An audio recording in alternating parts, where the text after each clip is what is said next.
Hi, what is marriage matching? Jadaga Poruttam it's a very important thing that happens in every household in India. They say the matching are made in heaven, but we always say matching are made properly when you see the horoscope. Now, what are the components you actually have to see when you are matching a horoscope? I'll always tell people you have to see three things.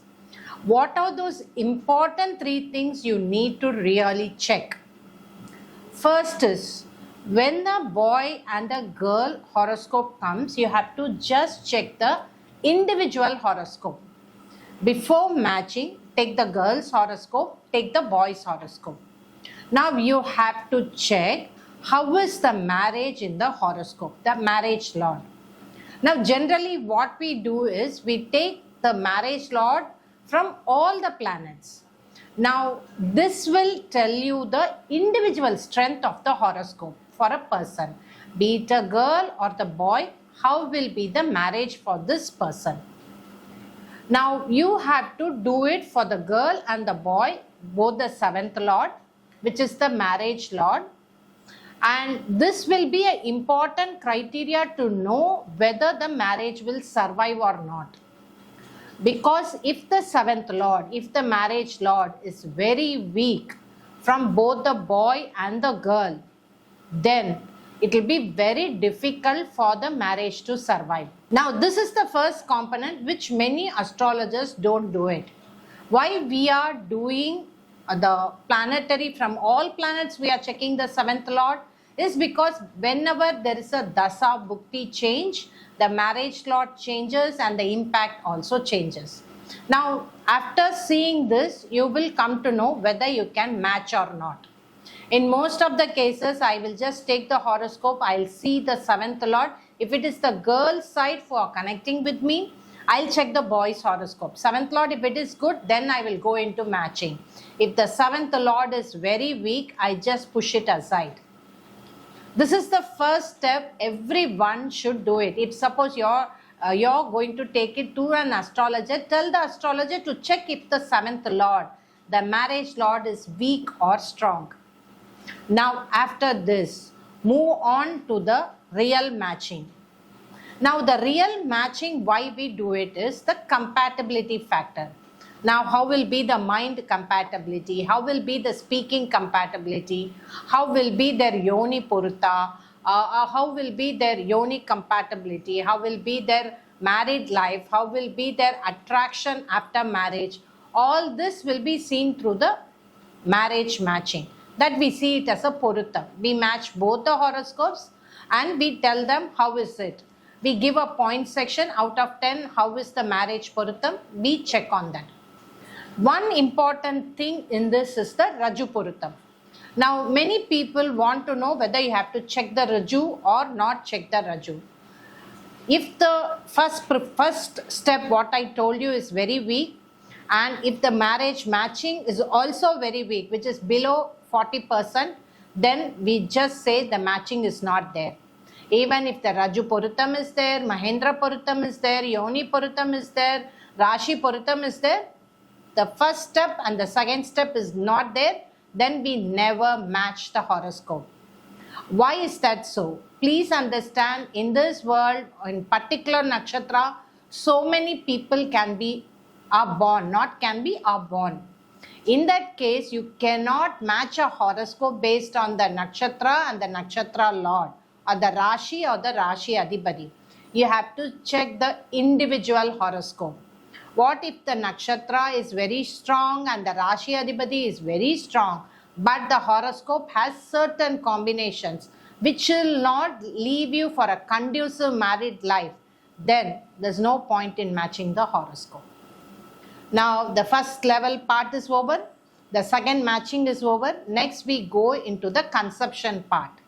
Now these days we become more sensitive to the conception part because I had an experience with a client of mine. They didn't come for matching with us. They went ahead, got her son married, but later she came to know that the girl cannot conceive. There is some problem. So immediately she said, let me apply for the divorce. So we don't want that to happen. So what we do, the third step, we also check the conception part of it. So we take the girl's horoscope and the boy's horoscope and we see the fifth lord, the lord for conception. We check from all multiple angles and we then see whether it is good to go. These are the main criterias what we check. In any of these criterias, if the tick box is not ticked, we reject the horoscope. Now this is one part of it. The second part of it is that we check certain combination which will invariably create problem.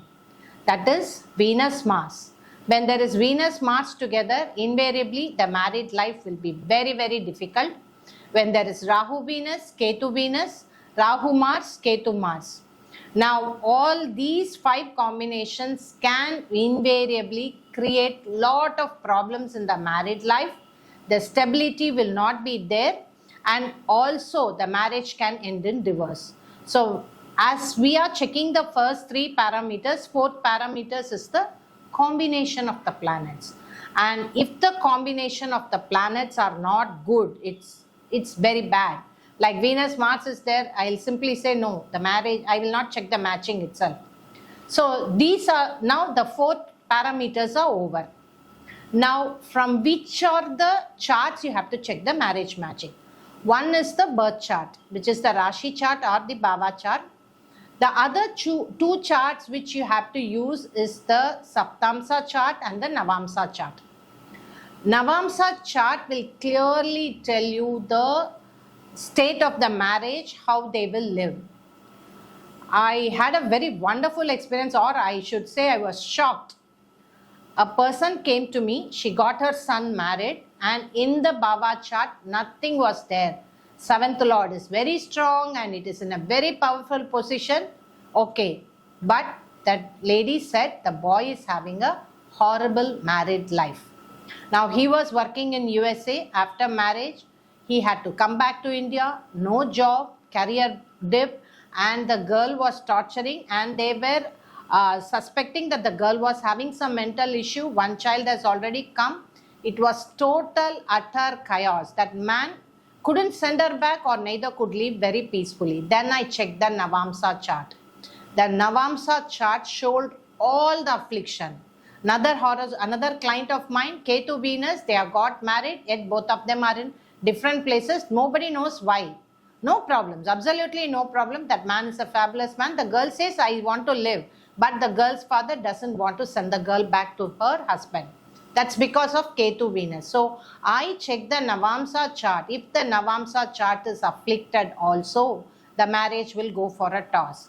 If suppose the main chart is afflicted and Navamsa chart is very, very strong, then the marriage is good to go. We can really clear it with some rituals, which I will be talking to you in the coming YouTube sessions.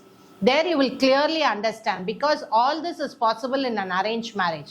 The next question that pops up into your mind is, what if it is a love marriage? How we are going to do it? So what we have to do is check the Navamsa for the marriage part of it, the Saptamsa or the D7 chart for the baby's part of it, the conception part of it. Now when all this is checked, then only we say go ahead for the marriage, because marriage is a very important thing. People say, no, we can, if you want we can live, otherwise we can just move out. No, it's not like that. You get yourself emotionally inside the marriage. To come out of it, there will be a certain amount of tear, pain. For some people, they are mentally frozen. They don't want marriage. I am very happy to live like that. So in that case, we wanted to check it multiple times. We want to check all the parameters which will keep the marriage very happy. And then we decide whether the marriage matching is there or not there. Now this is for an arranged marriage scenario. So when it comes for love marriage, yes, there are certain things, because you need certain remedies because you have already fallen in love. I have a dictum within me. You have already seen the girl, you have already fallen in love, or already the parents have decided, then the engagement is over. After that, don't come for matching. It will create unnecessary mental confusion and always the fear. Have I done the right thing? Have I done the wrong thing? Once the decision is made about the marriage, kindly don't go for the checking.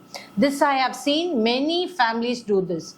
They will see the girl, the boy and the girl are very happy about it, and the next moment what they'll do is they'll go for engagement. Afterwards they'll bring to me the horoscope and say match and give. I'll ask them, is the engagement over? If they say yes, I said no, it's already been determined. What to do after this, you have to tell me, but no matching. If you do the matching, it's utter confusion, because if matching is not there but the engagement is over, you cannot be peacefully getting into the relationship. This is how elaborately I check the marriage matching. That's why it takes time. Not like other astrologers, just opening the chart, the nakshatra, this nakshatra, counting. No, it cannot be done like that. You have to check the entire horoscope of a person, of both the boy and girl, and find whether the girl's horoscope is strong or the boy's horoscope is strong, whether it's good to go. So this is about the marriage matching. If you have any doubts about the marriage matching, you need any clarification about the marriage matching, my WhatsApp number is given down, and you can also put your queries into my comment section. I'll be very glad to help you. This is Jayashree Astrologer talking about marriage matching.